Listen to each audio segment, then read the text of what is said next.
Hello and welcome back. In this Black Excellist presentation, we will highlight the 10 things you didn't know about Lucy Stanton. Welcome to blackexellist.com, the site where we celebrate Black excellence, opulence, and affluence. Our mission is to inspire you as we enlighten you. Lucy Stanton's life was a testament to the many strong, resilient, and radical women that participated in the first wave of American feminism. As one of the first Black women to complete a program in higher education, Lucy Stanton exemplified the strong and driven women of the 19th century. In her commencement speech at Oberlin College, titled "A Plea for the Oppressed," Stanton targeted American slavery for abolition, and in no bashful terms directed that plea toward women. By addressing women specifically in this matter, Stanton endorsed the idea that women, within their proper roles as moral beacons in society, had the power and the duty to enact political and social change.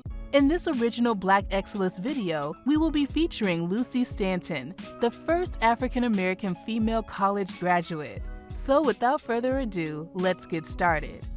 1. Stanton was born and raised in Ohio. Lucy Stanton was born as a free inhabitant of Cleveland, Ohio on October 16, 1831. Lucy was the only child of Margaret and Samuel Stanton, a barber. When her biological father Samuel died when she was only 18 months old, Stanton's mother later married John Brown, an abolitionist and wealthy Black businessman who was active in the Underground Railroad. The family often harbored runaway slaves in their home. Stanton is noted as saying that John Brown would harbor as many as 13 runaway slaves in their house at any given time. 2. Stanton attended Cleveland Free School, started by her stepfather. In addition to his work as an abolitionist, John Brown was also an advocate for African American education. When Stanton was a child, Cleveland was a village of only about 1,200 people, but with very few Blacks. African American kids were not allowed to attend public schools in Cleveland as a result of a law passed in 1829 prohibiting Blacks from attending state-supported schools. Therefore, Brown, along with several other Clevelanders, organized the city's first school for African Americans, based on a subscription system of monthly payments from the Black citizens. Stanton attended this school that was named Cleveland Free School. 3. Stanton enrolled in Oberlin College in 1846. In 1846, Stanton enrolled in nearby Oberlin Collegiate Institute, now Oberlin College, a progressive abolitionist institution in northern Ohio. The institution would soon be noted for its abolitionist politics and admission of both male and female African American students. There she completed a literary degree in the Ladies' Literary Course of Study in 1849.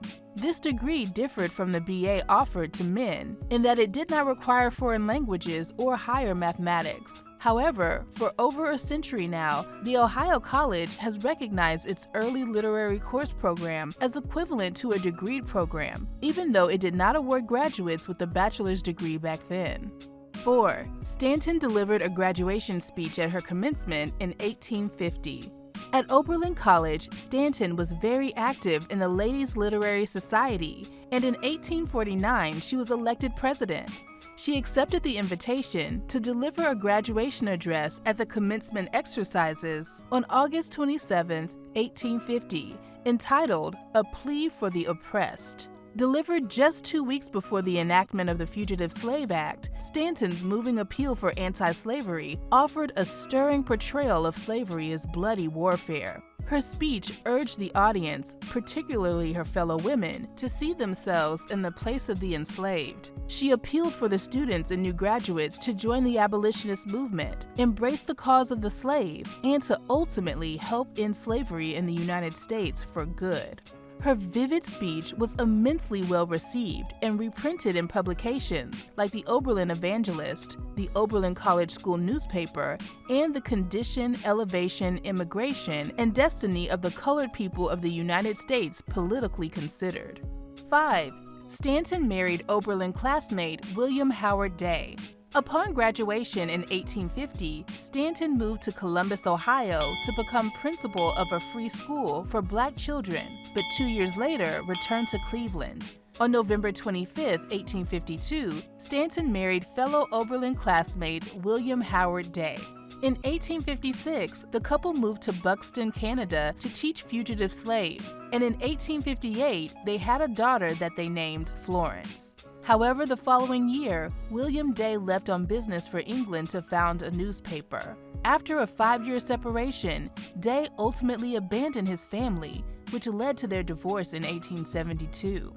Stanton would have to challenge the stigma of single motherhood and continue to support her child through dressmaking and occasional teaching jobs. If you love our videos and have a suggestion for a future edition, let us hear from you in the comments section below. 6. First to publish in newspaper. When still married to William Day, Stanton worked as a librarian at the Cleveland Library Association. She also assisted her husband as editor for the first of Cleveland's African-American newspapers, The Alienated American. In the first issue, dated April 9, 1853, Stanton became the first African-American woman to have a fictional story published. Her short story on slavery was entitled Charles and Clara Hayes, an account about a brother and sister's escape from slavery.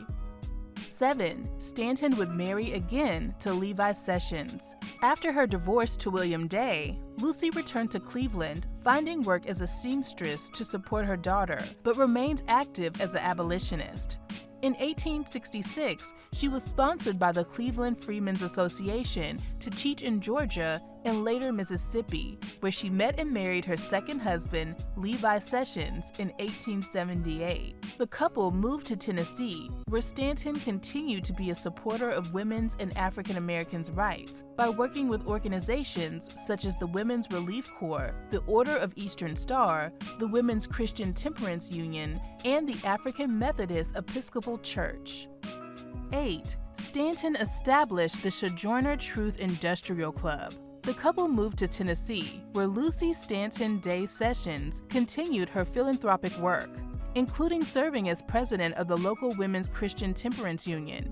After the death of her mother in 1900, Stanton and her husband later moved to Los Angeles. In 1904, with the assistance of the Black church and club women, she established the Sojourner Truth Industrial Club as a safe refuge for the hundreds of Black working women migrating to the city. The club sought to promote guidance and development of young African American women.